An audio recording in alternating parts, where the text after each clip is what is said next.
Today we're looking a little bit closer at the angles and arcs on a circle.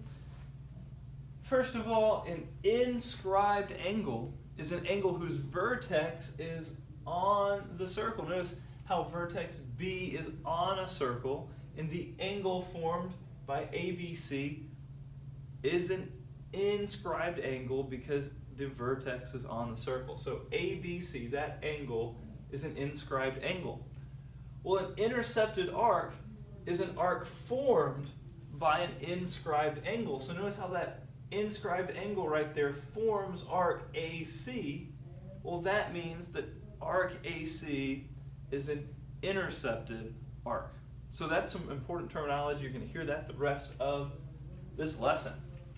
So here's a few theorems, several theorems today. Certainly would not hurt to have these written down so you can reference these diagrams whenever you need to. But one very crucial theorem right here, and almost everything else bases off of this. The measure of our inscribed angle is always going to be half of the intercepted arc. So for instance, if I have circle here, I have an inscribed angle, and let's say that its arc is 100 degrees, well, that means that the inscribed angle creating the intercepted arc is always going to be half of it. So whether you know the inscribed angle or you know the arc, we know it goes hand in hand. That's going to be double the inscribed angle. And it follows from that if an inscribed angle intercepts a semicircle, then it is a right angle. A semicircle formed by a diameter is cutting our circle in half. This arc would have to be 180 degrees. Half of 180 degrees is 90. That inscribed angle is what creates that intercepted arc. So a few things here. We want to name the inscribed angle. The inscribed angle I see right here is JKL. Name the arc intercepted by angle JKL. Well, that arc right there is arc JL. Use your arc symbol. If the measure of JML is 52 degrees, JML is 52, it's already marked right there. Find the measure of JKL. Okay, using a few different things, we know the central angle is equal to the arc that it creates. So 52 degrees, this arc must be 52 degrees. And half of that, 26 degrees, must be JKL, because that is the angle that creates the intercepted arc. So measure of JKL would be 26 degrees. All right, we want to find the measures of these angles here. If I know this is 76 degrees right here, this minor arc is 76 degrees, well, the inscribed angle creating it must be half of 76 degrees, and half of 76 degrees is 38 degrees. So I know angle 3 is 38 degrees. Angle 2 is opening up into a semicircle. It's an inscribed angle, so it must be half that 180 degrees. That must be a right angle. And then we can use our triangle angle sum theorem and subtract these away to get that final piece must be 52 degrees. Angle 1 is 52 degrees, angle 2 is 90, and angle 3 is 38 degrees. Next theorem, it says if two inscribed angles intercept the same arc, then they are congruent. And so the trickiest thing about this theorem and using this on a circle is that we have so many segments on the circle it can get confusing. So let me try to show some different colors. We got a circle. There's an inscribed angle creating this arc here. There's the arc that it creates. And we're told that if there's another inscribed angle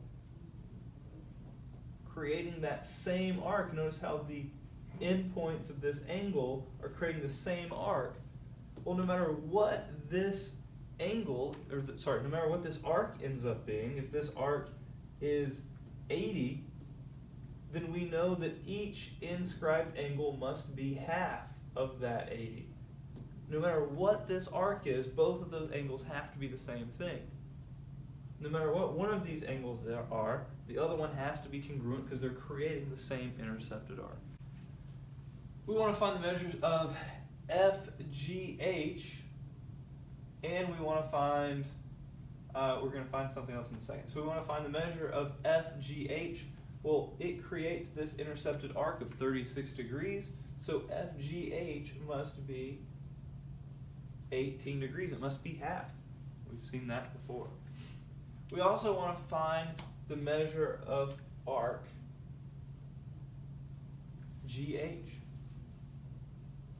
Well, 48 degrees opens up into GJ. 48 degrees opens up into GJ, and since 48 degrees is an inscribed angle, and this is the intercepted arc, it must be double that 48 degrees. It must be 96 degrees. We want to find the measure of angle XYZ. Well, XYZ is opening up into this arc. XAZ is an angle also opening up into that arc. So those two angles must be congruent. They're opening into the same arc. That means we can set them equal to each other. 2C plus 9 equals 3C. 9 equals C when we subtract over 2C. And to find the measure of XYZ, I can plug that value for C in for C. So I have 2 times 9 plus 9.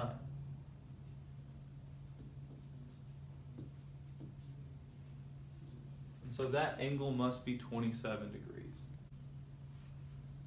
Next theorem, if a quadrilateral is inscribed in a circle, then it has supplementary opposite angles. And if we go through realize all the things that we've already talked about here today, well, then this will make sense. But basically, because these angles are opening up into the intercepted arcs, because of all those reasons that we've been talking, we could show that this is true. But it is as simple as M and O, because those are opposite angles of this quadrilateral, and this quadrilateral is inscribed, meaning that all 4 vertices are on the circle. All 4 vertices are on the circle, then the opposite angles are supplementary. The measure of angle U. Well, angle U right here is part of a quadrilateral where all 4 vertices are inscribed on the circle. So the opposite angles must be supplementary. 4Z plus 3Z plus 5 must equal 180. That's 7Z plus 5 equals 180. That's 7Z equals 175. So Z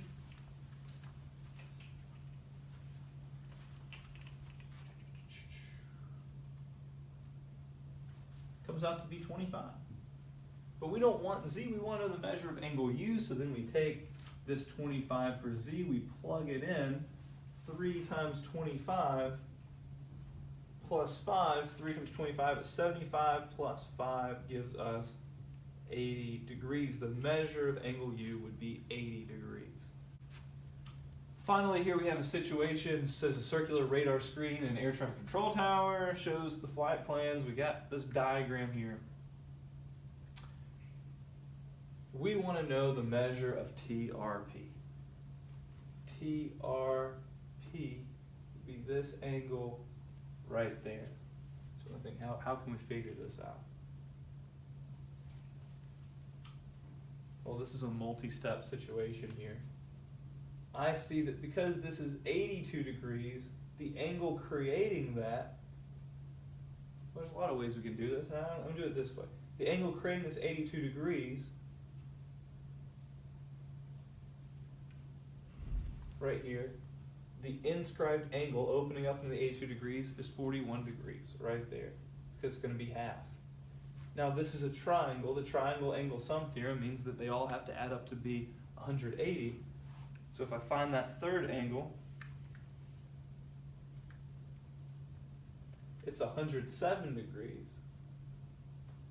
And take a look, that angle we just found, 170 degrees, is a vertical angle to the angle that we're looking for. So the angle we're looking for, the measure of angle TRP, is 107 degrees. You may look at that, you may see other ways to do it, and if you can do it a different way and get 107 degrees, then you've shown that you understand this stuff at a pretty deep level, because there are multiple ways to do this problem.